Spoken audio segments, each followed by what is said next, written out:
I posted a fun video yesterday where I was shooting a Nerf gun on my Instagram.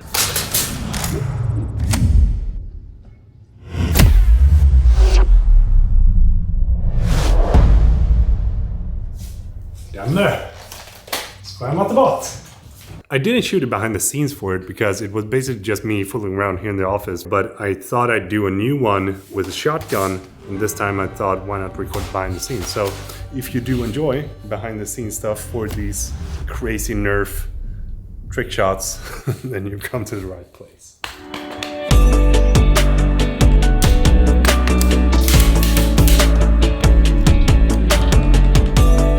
When I'm doing any trick shots like this, I want to use dedicated video lights. So I'm going to turn off everything that is not a nan light, basically. And the setup that I want to use here is basically the same as I did yesterday.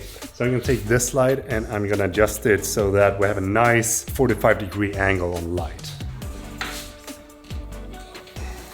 This looks good. A little bit.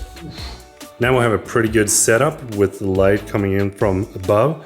And then this slide we are going to change so that we have a kind of green hue today because we're shooting with the hyper. There we go. This looks good. The reason that I want to have this much light is because we're going to shoot a lot of things in slow-mo. And slow-mo requires a lot of light if you want to have a good exposure. Now we're going to put this camera on a tripod.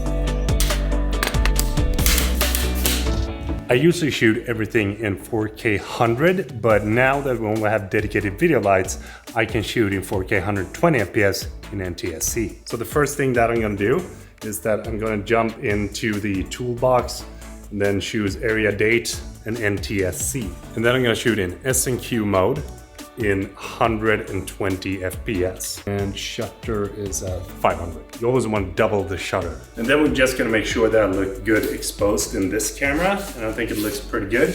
So if I want to do the spin, then I think that this distance is going to be good. So we got to make sure that we set the focus somewhere around here on the Nerf gun. Manual focus, boom, there we go. Pretty good, might be a little bit overexposed. So you can drag it down. Yeah. Okay, now just give it a try and see how many it takes for it to actually work. Very important that we test it out so we don't hit the camera. And hey! Oh. And you also want to make sure they cut in the motion. So for example, now I already have in mind the shot that me picking this up is going to be like some sort of leaning motion into this. And then yeah, I think that feels pretty good. You gotta look badass when I'm doing it as well.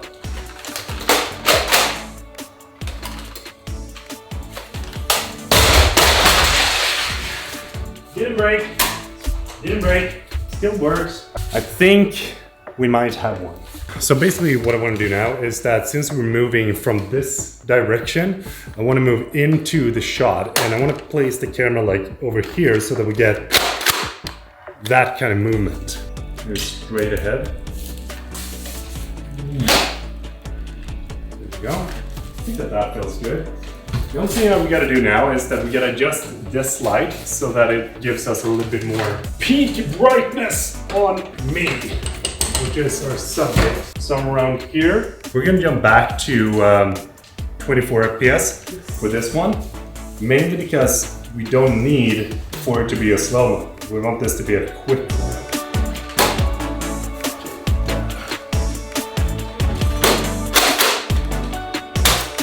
Not quite there yet. Almost. Almost.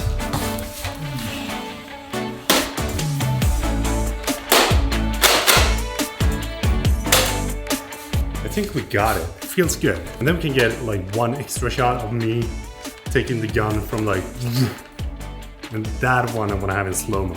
I'm placing the camera right here.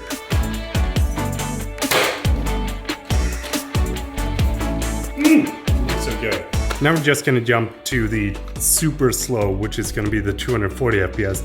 The downside about this gun though is that it shoots pretty quickly. So we're probably not gonna get that like super slow-mo feeling to it, but we're gonna give it a try. The most important thing when you go to super slow-mo though, is to have enough lighting. And that is why we are going to turn on the 300 that we've got over here. Ta-da! I'm gonna angle this towards where the dart is going to go. Once we do, we start to get a really good lighting point where we can place the camera, and the dart is gonna be very visible when we have this bright of light shining straight towards it. When you're using a harsh light like this, it's very important that you just have a look where the fall off is going to be, because the shadows that are coming off from this light are very harsh, as you can see right here. So we gotta make sure that we don't have too much fall off on the background. I'm also gonna adjust this light, something like this. Now it's just basically trying to find a good position for the camera so that doesn't take up too much of the lights that we got in the background. And as you can see, the shot gets extremely dark. We might have to crank this light up a little bit. Let's see. Might just crank this one up as well. We do still want it to be a little bit dark because then the bullet is going to be the most visible. Try to increase the shutter to 1/1000. And then we're gonna increase the ISO to like 2500. I'll set the focus to here, a little bit further away. Let's give it a try.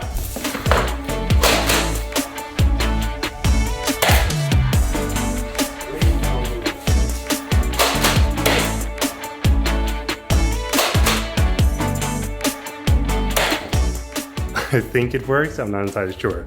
Now for the last shot, we're just gonna have a hit on the NERF board again. And then we're gonna make sure that we have the camera set to the correct side. Now we can go back to 4K 120. And now we just do a quick shot.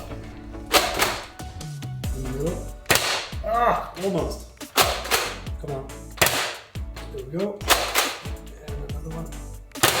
Yes. I think that is the best one.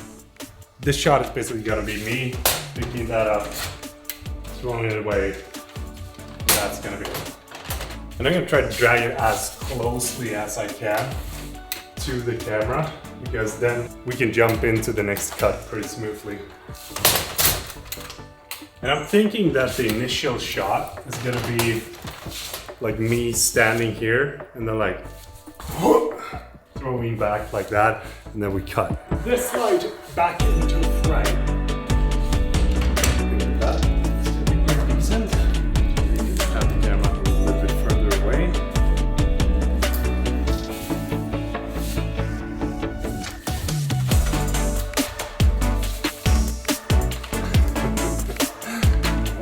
Lucky Luke är snart. Så det ska vara vass, vet du. Whose fucking eye? Ah, damn! And I think it's a wrap.